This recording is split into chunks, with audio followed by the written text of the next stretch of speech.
Hello, basketball coaches and basketball players. My name is Alan from Al's Basketball Training. Today I'm going to give you the Horns basketball offense that transitions to the overload offense. Now, the overload offense is the type of play that you would want to run against a zone defense and not necessarily a Horns offense. Horns offenses, there are some set plays that you can run against a zone. It does work really well. However, the overload works a ton better, and that's why I'm showing you. If you set up in the Horns offense and all of a sudden they start running a 2-3 or a 3-2 zone, this is something you might want to run. So let's get down to the clipboard and let's check this out. Okay, so here we have the 2-3 zone defense, and we're running our Horns offense. So what I would start with is player 5 setting a screen down for player 2 on player 4 red. Player 1 is going to pass the ball over to player 2. He's going to go and then cut towards that corner. Player 5, is going to go down towards the low post. That is now going to move the defense over just like that. And we're going to be having now player 4 move over towards this high post. Now, what we're going to be having is player 4 obviously is open. He may be open for a shot. However, now you can run the overload motion offense. And if you're wondering what the overload motion offense is, you can go check out the video that is linked in the comment section below. I hope I remembered to do that. If not, then there's a few different ones on my channel. Now, there's a few different ways of running the Horns into an overload offense as well. So let me show you the next play. And now we still have the 2-3 zone defense, and what we're going to start with is player 5 setting a screen on player 1. Player 1 is obviously able to take that shot if he can. And then player 2 is going to come up. This is going to be a dribble handoff, and player 2 is going to continue up. Player 2 is then going to dribble around over to this direction. Player 1 would have beat him through. Player 5 is going to now set a screen on player 2. We're going to have player 4 go down towards the low post. And now player 2 is going to dribble around towards this side. Player 5 is going to roll off of player 2. He may be open. And that's what you're really hoping for, is player 5 to roll off of player 2. Because now player 2 is going to be able to pass into player 5 for a shot, or that could bring player 5 red up to defend him, and now we have player 4 blue wide open in that low post. Now, against a 3-2 zone defense, the Horn still does work pretty good. However, the downfall is the fact that the wings can now pop in and defend those high post players. So what we're going to be doing is having now player 4 setting a screen up for player 1. Player 1 is going to use that screen. That's going to now bring player 3 red up, and player 4 can roll off. And this is a nice set play that you can run because now player 4 may be open. You can collapse the defense. You'll have players who are open in the wings unless they're cutting towards the basket. So there's a couple of different things that can run off of this.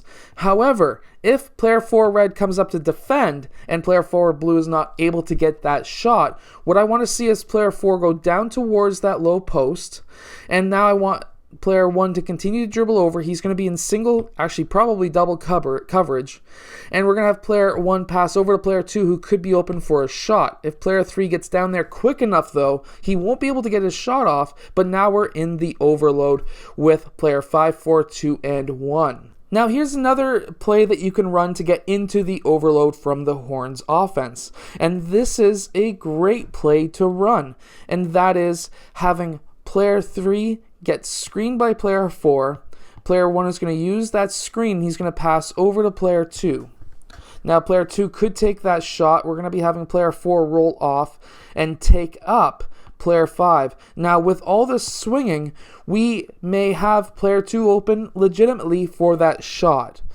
If he is, he needs to take it, but if he's not, we're now going to be having our defense move into this kind of a position. We're going to have player 5 move over, and we are now in the overload offense. Now, I love the overload against the 3-2 because we can pass the ball to the high post. He can take one dribble in and collapse those two defenders, and we're going to be having player 3 with the ability to slice or cut back door or be open on the weak side. Now against the 2-1-2, most likely what you're going to be seeing is player 1 and 2 kind of sag down and player 5 move up. This is how we run the 2-1-2. Basically, the middle player, that player who's here, he is able to defend this large of an area, we would have player 1 and 3 guarding these areas and player 4 and 2 guarding these areas. The reason why we do this, even South Korea runs this as well, except they have their point guard.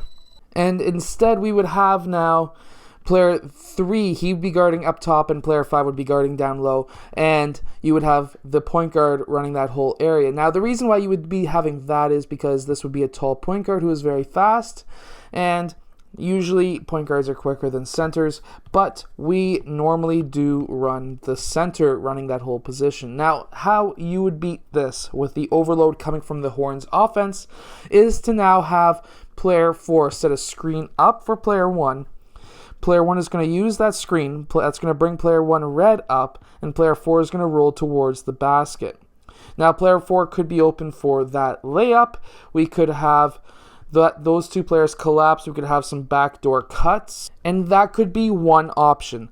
The other option is now player 4 goes down towards that low post, and we're going to now have player 5 continue over, and player 1 is going to be now moving down to guard player 2. Now, what's going to happen here, and the reason why this is works really well against a 2-1-2 is because now we're not going to have anyone in that high post to defend.